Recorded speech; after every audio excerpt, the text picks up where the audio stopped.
এইটারই কয় আগুনে লাগেছে কলবের রাখ কইতাম নি ফাম দন লাগতো না আমারে ইত্যা করে শেষ করছ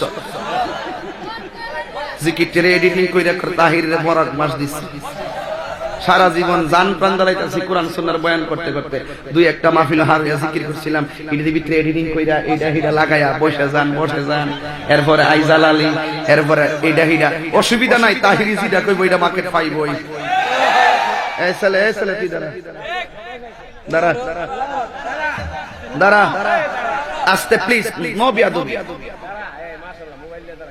সিট ডাউন বসেন কোন যে তোমার বসেন করলে গুণ হইব হ্যাঁ মনে হয় জন্য বসেন করা একটা গুণ আর কি এমন ভাবে মানে এমন ভাবে এটারে ভাইরাল করতেছে জিকির ভিতরে বসেন মনে এটা কি জিকির হইলো আচ্ছা কোন বসেন শব্দটা কি আরবি শব্দ না বাংলা শব্দ এটা কি জিকির পাবলিকের হেরা বুঝা বসেন আবার কি জিকির তাহিরি বন্ড ইডা হিডা বংশঙ্কয় আপনারা বলুন তো দেখি ইজ্জতের মালিক কে ওরা যত এগুলো ছাড়তেছে ততই মানুষে এক নজরে তাহিরি কালো মানিকটাকে দেখতে আসতেছে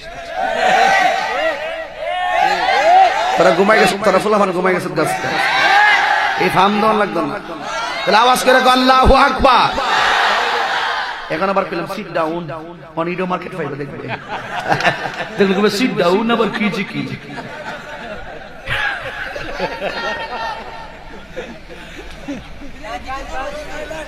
আমি করলাম আল্লাহর জিকির এটার ভিতরে না ডুহাইছে গান কথা কন ঠিক কিনা ফুলা তো নয় যেন আগুনের গুলারে এটার মধ্যে এটা নিয়ে আবার টিকটক ভিডিও বানাইছে টিকটক ভিডিও যে ভিডিওটি বানায় এই সব দিল স্কুলের ফুলাফান আর পুরিফান মায়া ফান্ডে এই পুরিফান হন এই মায়ারা সব কদরকে বইলা দেয়া যায় টিকটক ভিডিও বানাইছ না কারণ হুজুর আর ওয়াজ লইয়া জিকির লইয়া টিকটক ভিডিও বানাইবি মনে রাখিস বিয়া হইলে কিন্তু হুজুরের কামই লাগে তুই মইরা গেলে জানাজা কিন্তু হুজুরের কামই লাগবে তোর আব্দুল খতম পড়াইলে হুজুরের কামই লাগবে এজন্য বদদুয়া কামাইছ না হুজুরের কাছ থেকে 5 ওয়াক্ত নামাজ পড় দেখবি বালা জামাই পাবি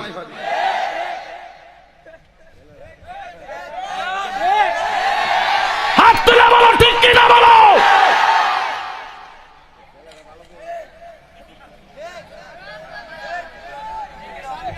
কথা কি ঠিক আছে আমার নাকি বাড়ায় বলছি মায়ের দোয়া করে দিছি আল্লাহ এর একটা বালা জামা মিলাই দিও 5 ওয়াক্ত নামাজ পড়ো দেখবা স্বামী পাইবা বালা আর যদি বিয়ার আগে যদি তুমি যদি ডাইনে বামে যাওগা তাহলে মনে কর তুমি ইডি ভাইবা সূরা ভাইবা সুন্নি বাটপার ভাইবা বাটপান্নি আমি কই না আল্লাহ কোরআনে কইছে কথা কোন ঠিক কিনা কথা বলেন ঠিক কিনা কোন জায়গা আছে আসেনি বাস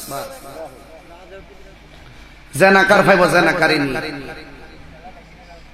বাটপার ভাইবা বাটপান্নি সূরা ভাইবা সুন্নি কথা কোন ঠিক কিনা আমি কই রাও কোন কয়বার আছে 26 বারাই আছে দেখছেন আমি বানায় কই না যদিও একটু রস লাগাই কই কিন্তু মূলত গোড়া ঠিক আছে আমি কইলাম আল্লাহর জিকির করলাম আর এটার ভিতরে হেরা ইংলিশ গান দোহা বাংলা গান দোহাই দে বাজনা দিয়ে লাগাই যাই ইজ্জতের মালিক কে সন্দেহ আছে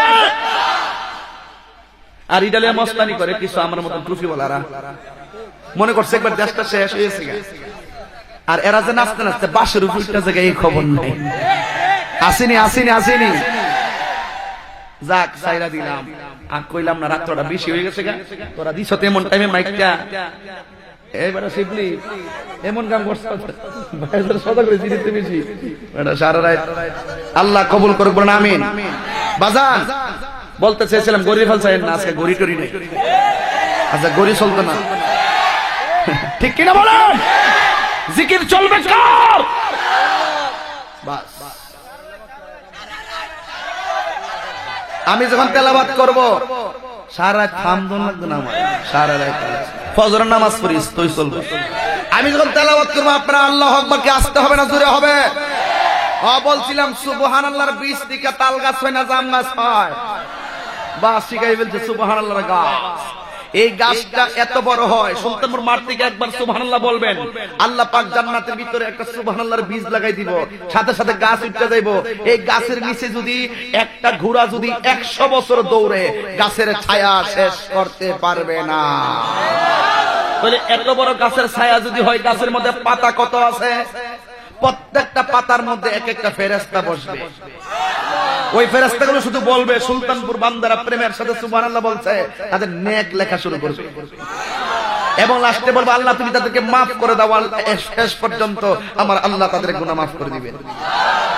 এবং আরেক riwayat আছে, একবার সুবহানাল্লাহ বললে আকাশ এবং জমিনের খালি জায়গাটা সওয়াবে পরিপূর্ণ হয়ে যায়।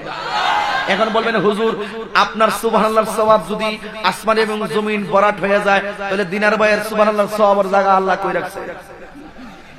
এই চিন্তা আপনাদের করণ লাগতো না। জিবরাইলে কয় শত ডানা? ওয়াজ বিল্লাহ জায়গা কয় শত? তো 600 ডানা। একটা ডানা যদি বিছায়া দেয়, সারা পৃথিবী কি হয়ে যাবে? এক ধ্বংস হয়ে যাবে।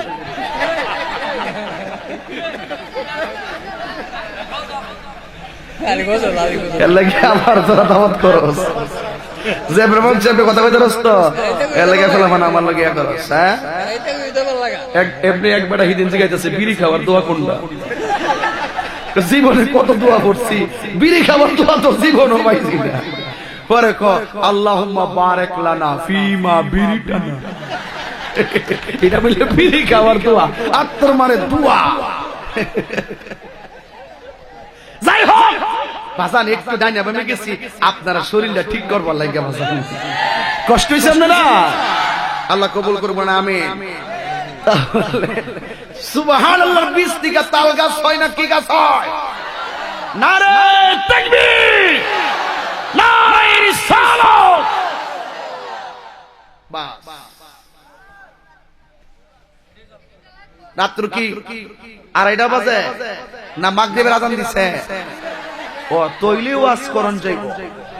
আর যদি বলবেন যে 2:30 বাজে তৈলে ওয়াজ আমার শেষ। যাক শেষ করতেছি, গোছাই লিতেছি ইনশাআল্লাহ। তবে কিছু হাকিকতের কথা বলতেছি। ওই আকাশের ভিতরে 70,000 নূরের পর্দার উপরে কার কণ্ঠ? সিদ্দিক আকবর। কার কণ্ঠ? সিদ্দিক আকবর রাদিয়াল্লাহু তাআলা আনহু কণ্ঠ। তো এই কণ্ঠ নকল করাইছে কে? আল্লাহ। তো এখন প্রশ্ন হইল, দেখবেন বাংলাদেশের মধ্যে অনেক বক্তা আছে আমার সুরে ওয়াজ করে, মানে মোটামুটি আছে না? আমি 200-র উপরে গণছিলাম, এরপর আর গণি না। আমি নিয়ে দোয়া করছি, আল্লাহ 2000 পৌঁছাই দাও। এই নকল অনুসরণ জীবনের দিকে। এই মাদ্রাসা ছাত্র আছে কে? দাঁড়াও, ওঠ এদিকে, মাদ্রাসা ছাত্রের দিকে। জীবনে যদি বক্তা হইতে চাও তাহলে কি করবা শোনো। তোমার জীবনে যদি কাহার ওয়াজ ভালো লাগে, ওই তার কণ্ঠটা নকল করবা, ওই সুরটা দিয়া ওই ওয়াজটাই তুমি ওয়াজও বলবা, এরপরে রিসার্চ করে ওয়াজ করবা। দেখবা তোমার সাহস হয়ে যাবে, প্লাস তোমার সাহস হয়ে যাবে, প্লাস আস্তে আস্তে তুমি একটা পরিপূর্ণ বক্তা হয়ে যাবা। শরম না, এই কথা কেউ কইতো না, আমি সোজা মানুষ দিকে কয়ে দিছি। বউ কথা কোন ঠিক কিনা বলে? রাত্র 2:30 হরে এই অবস্থা, যদি 10টার সময় কি অবস্থা হইল? মোটামুটি মানুষ হইছে আজকে। আল্লাহু আকবার কোন। তাইলে এই সুবহানাল্লাহ কইলে সওয়াব আছে না নাই? আরো যে এই দেখুন এই দিকে স্যার, তাহলে কণ্ঠটা কার কণ্ঠ? আবু বকর রাদিয়াল্লাহু তাআলার কণ্ঠ। আমার নবী বলেন, আমি আমাকে নিয়ে গেলেন আল্লাহ পাক আরেকটি জায়গায়। নেওয়ার পরে আমি ওই জায়গাগুলো পরিদর্শন করলাম। লোহে মাহফুজের পরে আমার রাসূলকে 17টা জায়গা ঘুরাইছে। কয় জায়গা? 17 জায়গা ঘুরাইছে। আমার রাসূল 17টা জায়গায় গিয়েই উম্মতের জন্য কাঁদছে। কার জন্য কাঁদছে? উম্মতের জন্য কাঁদলো। কান্নার কারণ হইল একটাই, আল্লাহ ডাক দিয়ে, বন্ধু আপনার এত উপরে আনলাম, এত সুন্দর জায়গা দেখাচ্ছি, আপনি কাঁদেন কেন? আমার রাসূল সেখানে গিয়ে বলছিলেন, আল্লাহ এত সুন্দর জায়গা তুমি আমাকে দেখাচ্ছ, কিন্তু আমার গুনাহগার উম্মত তো এত সুন্দর জায়গা দেখে না। তার মানে হলো প্রমাণ হয়ে গেল, আমার নবী মহান প্রভুর দিদারে গিয়েও উম্মতকে ভুলে গভীর মনোযোগ। শেষ কথা হলো, আমার নবী আরশে আজিমের মধ্যে গেলেন। যাওয়ার পরে নবীর কদম মোবারকের থেকে জুতা মোবারকগুলা খুলতে চাই। আল্লাহ ডাক দিয়া